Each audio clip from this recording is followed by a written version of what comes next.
J'ai eu la chance de rentrer au Figaro littéraire d'abord. Je suis entré peut-être il y a 20 ans au Figaro, peut-être plus, je sais plus. Et j'ai une liberté absolue. On m'a jamais corrigé une virgule. C'est incroyable, ça existe pas en fait. Ça existe que là. Et ça existe parce qu'il y a cette phrase sous le titre de Beaumarchais qui dit sans la liberté de blâmer, il n'est point d'éloge flatteur. Donc ça veut dire il faut accepter qu'un journal puisse vous déplaire, vous attaquer. Parce que le jour où le journal dira quelque chose d'aimable, là, il le pensera vraiment. C'est ça la liberté. Et d'ailleurs, moi-même, je me suis fait descendre dans le Figaro. À l'époque où Angelo Rinaldi dirigeait le Figaro littéraire, il m'a massacré un de mes livres qui s'appelait Windows on the World.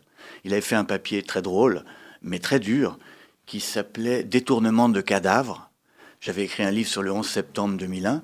Et donc, il m'accusait carrément de faire un roman sur les morts du 11 septembre. Et voilà, j'étais un détourneur de cadavres.